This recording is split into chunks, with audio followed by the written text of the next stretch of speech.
साथियों, आपका मेरे YouTube चैनल में स्वागत है। जैसा आपको पता है, उत्तराखंड में यूसीसी समान नागरिक संहिता लागू हो चुका है। समान नागरिक संहिता के अनुसार प्रत्येक कपल को शादी का सर्टिफिकेट बनाना अनिवार्य हो चुका है। यूसीसी में पंजीकरण करना अनिवार्य हो चुका है। तो हम घर बैठे कैसे पंजीकरण करें, वो भी बहुत आसानी से और बहुत कम समय में। मोबाइल के माध्यम से ही शादी का सर्टिफिकेट घर बैठे कैसे बनाएं? कैसे यूसीसी में पंजीकरण करें? किन किन कागजों की आवश्यकता पड़ने वाली है? तो आइए जानते हैं। पहले आपको उत्तराखंड में रहने का प्रमाण पत्र चाहिए। यदि आप यहाँ के स्थायी निवासी हैं तो अधिवास या स्थायी निवास की फोटो चाहिए। यदि आप सरकारी कर्मचारी हैं तो सरकार द्वारा दिया हुआ नियुक्ति आईडी पत्र चल जाएगा। यदि आप 1 साल से उत्तराखंड में रह रहे हैं तो 1 साल पुराना बिजली का बिल या अन्य कोई बिल देना होगा। या आप 1 साल से जो भी सरकारी योजनाओं का लाभ उठा रहे हैं जैसे आयुष्मान कार्ड, राशन कार्ड, वह भी दे सकते हैं। यदि आप किराएदार हैं तो आप अपना 1 साल पुराना सत्यापन दे सकते हैं। उसके अलावा पति पत्नी का आधार कार्ड होना जरूरी है। पति पत्नी की 2 फोटो की आवश्यकता पड़ने वाली है। एक कपल में शादी के बाद की और एक कपल में शादी के जोड़े में होनी जरूरी है। और बच्चों के बर्थडे का सर्टिफिकेट होना अनिवार्य है। पति पत्नी के आयु के सत्यापन के लिए जन्म तिथि का कोई प्रमाण पत्र होना जरूरी है, जैसे हाई स्कूल, इंटर का कोई सर्टिफिकेट हो, पैन कार्ड हो, ड्राइविंग लाइसेंस हो या पासपोर्ट हो। वैसे उत्तराखंड सरकार का यूसीसी एक एप्लीकेशन भी है, आप वहां से भी अप्लाई कर सकते हैं।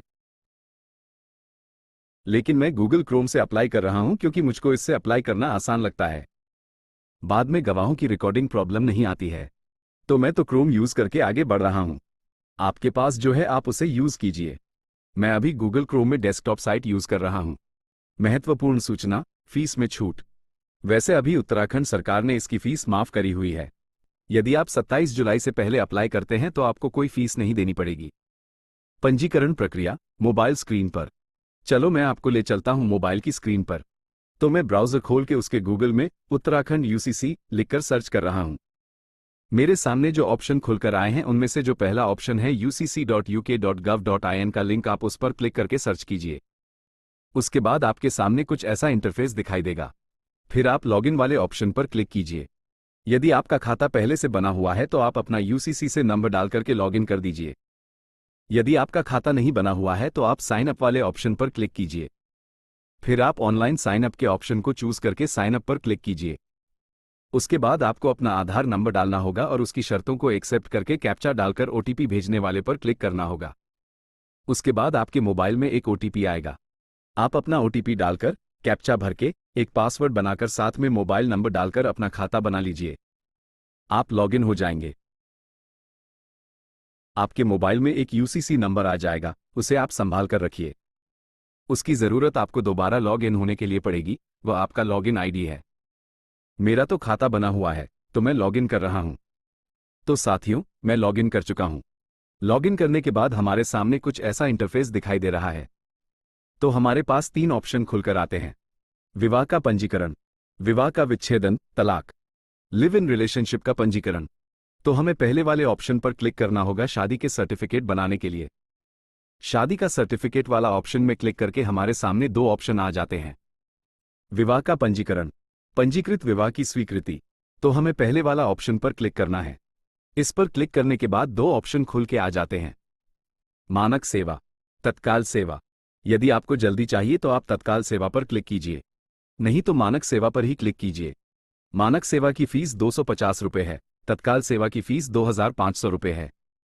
महत्वपूर्ण सूचना, वैसे अभी 27 जुलाई 2025 तक ये सेवा फ्री है। अगर आप उससे पहले आवेदन करते हैं तो फीस नहीं पड़ने वाली है। उसके बाद आगे बढ़ने पर क्लिक कर दीजिए। पंजीकरण फॉर्म भरना शुरू करें। उसके बाद हमारे सामने फॉर्म खुलकर आ जाएगा। एक तरफ हमें जो क्राइटेरिया पूरे करने हैं वह आ जाएंगे, दूसरी तरफ एक एक करके ऑप्शन फिल करना है, वह सामने आ जाएगा।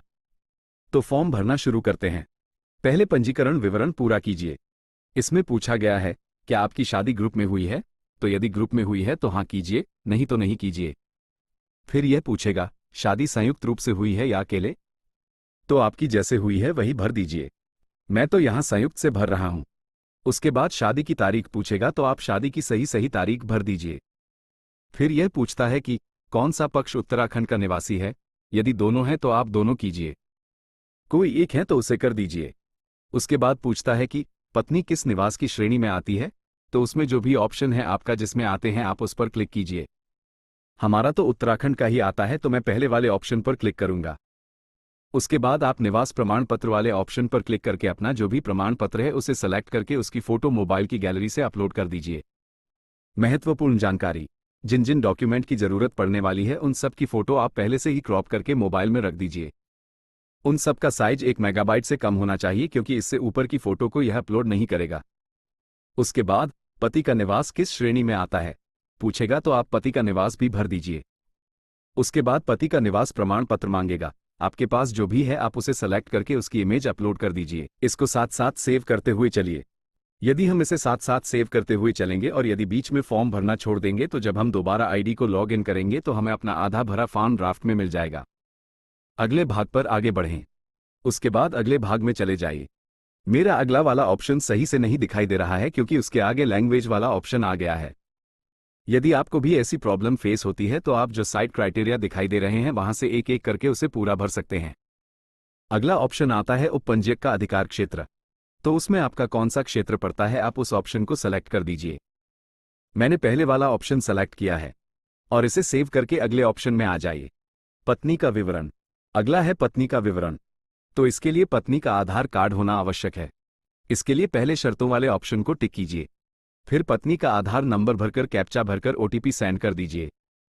पत्नी के नंबर पर ओटीपी आएगा, उसे ओटीपी को दर्ज करके आप सबमिट कीजिए तो पत्नी का सारा डाटा खुलकर आ जाएगा। उसमें आप सारे ऑप्शन भर दीजिए जो वह पूछेगा, जैसे क्या सरनेम चेंज करना है, तो यदि आपको सरनेम चेंज करना है तो यस कीजिए, नहीं तो नहीं कीजिए। उसके बाद में जन्म तिथि का पूछेगा कि आप कौन सा सर्टिफिकेट अपलोड करना चाहते हैं, तो आप आपके पास जो सर्टिफिकेट है जैसे पैन कार्ड, जन्म प्रमाण पत्र हो, स्कूल का सर्टिफिकेट हो, आप उस पर क्लिक करके उसकी फोटो अपलोड कर दीजिएगा। उसके बाद पत्नी का मोबाइल नंबर मांगेगा, एक अल्टरनेट नंबर मांगेगा और ईमेल आईडी मांगेगा, यदि है तो वो भी डाल दीजिए। और पत्नी के माता पिता का नाम, मोबाइल नंबर मांगेगा और एड्रेस और पत्नी का वर्तमान पता और स्थायी पता मांगेगा। वो सब आप भर दीजिए और उसे भर के सेव कर दीजिए। पति का विवरण, इसके बाद पति का विवरण भर दीजिए। जैसे हमने पत्नी का विवरण भरा था, पहले आधार नंबर डालना है, उसको ओटीपी आएगा तो ओटीपी डालना है, जन्म तिथि का सर्टिफिकेट अपलोड करना है, मोबाइल नंबर, उसके बाद उसके माता पिता का विवरण भरना है, पति का वर्तमान एड्रेस, स्थायी एड्रेस भरना है और लास्ट में उसे सेव कर देना है। विवाह समारोह का विवरण, उसके बाद विवाह समारोह वाले ऑप्शन पर सेलेक्ट कीजिए और उसे फिलअप कीजिए। विवाह समारोह वाले में मैंने पहला वाला ऑप्शन चूज किया है, आपका जिस रीति रिवाज के अनुसार हुआ है आप वो वाला ऑप्शन चूज कीजिए। उसके बाद घोषणा वाले में मैंने स्वघोषणा वाला ऑप्शन चूज किया है। आपके यहाँ घोषणा किसके द्वारा हुई है आप वो वाला ऑप्शन चूज कीजिए। उसके बाद जो भी पूछेगा राज्य, जिला, तहसील, पिन कोड, पूरा एड्रेस सब कुछ भर दीजिएगा पूरा। इसके बाद विवाह कराने वाले अधिकारी का नाम, संपर्क नंबर और एड्रेस पूछेगा, तो आपका विवाह जिसने भी कराया है चाहे वह पंडित हो या कोई और उसका सब नाम, कॉन्टैक्ट नंबर, एड्रेस भर दीजिएगा। इसके बाद ये सेव करके आगे बढ़ जाइए। बच्चों का विवरण, उसके बाद आता है बच्चों का विवरण, तो बच्चों का विवरण भर दीजिए। पहले, क्या किसी पक्ष के बच्चे हैं? यदि बच्चे हैं तो हाँ कीजिए, नहीं है तो नहीं कीजिए, और हैं तो हाँ करके आगे बढ़ जाइए। प्रविष्टि जोड़ें में क्लिक कीजिए। शादी के बाद और ज्ञापन जमा करने के बीच वाला ऑप्शन चूज कीजिए। बच्चा अडॉप्टेड है या जन्मा है, तो आपका बच्चा जैसे भी है, यदि जन्मा है, जन्मा पर क्लिक कर दीजिए। गोद लिया हुआ है तो उस पर क्लिक कीजिए। फिर प्रमाण पत्र का नंबर वाला ऑप्शन को चूज करके जन्म प्रमाण पत्र का नंबर डाल दीजिए और उसे सबमिट कर दीजिए। यदि जन्म प्रमाण पत्र पर नंबर पूरा नहीं है तो पूरा विवरण भर के जन्म प्रमाण पत्र की फोटो को अपलोड कर दीजिए। इसके बाद एक से अधिक बच्चे हैं तो अगले बच्चों के लिए प्रविष्टि जोड़ें पर क्लिक करके अगले बच्चे का भी ऐसे ही भर दीजिए और उसे सेव करके आगे बढ़ जाइए। गवाहों का विवरण, उसके बाद गवाह के विवरण में आ जाइए। इसके लिए आपके पास 2 गवाह होने चाहिए। आप पहले गवाह वाले ऑप्शन पर क्लिक करें, शर्तों पर क्लिक करके गवाह का 12 नंबर का आधार कार्ड नंबर डालकर फिर कैप्चा भर के ओटीपी सेंड कर दें। इसके बाद गवाह के नंबर पर ओटीपी जाएगा, वो ओटीपी आप यहां भरकर गवाह का सारा विवरण खुलकर आ जाएगा। उसके बाद गवाह का संपर्क नंबर डालिए और फिर रिकॉर्डिंग चालू पर क्लिक कर दीजिए। जो भी वहां पर लिखा आएगा गवाह से वो पढ़वा के रिकॉर्डिंग कर सेव कर दीजिए। ऐसे ही दूसरे गवाह का भी फिर विवरण भरकर रिकॉर्डिंग कर दीजिए। इसे सेव करके आगे बढ़ जाइए। दस्तावेज अपलोड करें। इसके बाद आता है दस्तावेज, तो आप दस्तावेज वाले ऑप्शन में दस्तावेज आपको अपलोड करने हैं। इसके लिए आपके पास 2 फोटो होनी चाहिए। पहली फोटो शादी के बाद की कपल में और दूसरी फोटो शादी के जोड़े में। आप दोनों फोटो अपलोड कर दीजिए। यदि आपके पास आमंत्रण पत्र है तो वह भी अपलोड कर दीजिए, नहीं है तो उसे छोड़ दीजिए। इसे सेव करके आगे बढ़ जाइए। घोषणा और जमा करें। उसके बाद आता है घोषणा, तो वहां पर जो भी घोषणा है वो सब आपको एक्सेप्ट करनी है। सब पर टिक करके जमा पर क्लिक कर दीजिए। घोषणा पर क्लिक करके अब जहां पर भी जो भी कमी होगी वह एक एक करके सामने आएगी, आपको वो दोबारा से भर दीजिए। कहीं पर एड्रेस में कुछ प्रॉब्लम होगी या आपने कुछ भरना छोड़ दिया होगा तो आपको पूरा कंप्लीट कर दीजिए। तो आपके सामने फॉर्म पूरा भर के सामने आएगा, तो उसे आप एक बार पढ़ लीजिए। यदि सही है तो फीस वाले ऑप्शन पर आ जाइए। अभी 27 जुलाई 2025 तक फीस 0 आएगी और उसके बाद फीस जमा करनी होगी। फीस आप डेबिट कार्ड के माध्यम से या SBI के कार्ड के माध्यम से या UPI नंबर के माध्यम से जमा कर सकते हैं। फीस जमा करने के बाद आपके पास एक फीस जमा करने की रसीद आ जाएगी, उसे आप डाउनलोड कर दीजिए। इसके बाद आपका फॉर्म सक्सेसफुली सबमिट का मैसेज आपके मोबाइल में आ जाएगा और आपको एक आवेदन संख्या मिल जाएगी। प्रमाण पत्र डाउनलोड करें। इसे भरने के 3 से 4 दिन में आपके मोबाइल में एक मैसेज आ जाएगा कि आप अपना प्रमाण पत्र डाउनलोड कर लें, या आप 3-4 दिनों के बाद खुद ही अपनी ID UCC में लॉगिन करके उसमें प्रमाण पत्र वाले ऑप्शन में जाकर चेक कर सकते हैं। यदि प्रमाण पत्र आ गया हो तो उसे डाउनलोड करके आप PDF में निकाल सकते हैं। आपका प्रमाण पत्र बनकर तैयार है। निष्कर्ष। तो साथियों, आपको मेरी वीडियो कैसी लगी?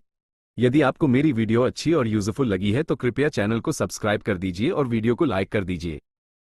यदि कहीं पर आपको कोई समस्या आती है तो आप कमेंट में बता सकते हैं, मैं उसका उत्तर आपको दे दूंगा और आपके UCC का URL लिंक में मिल जाएगा। धन्यवाद।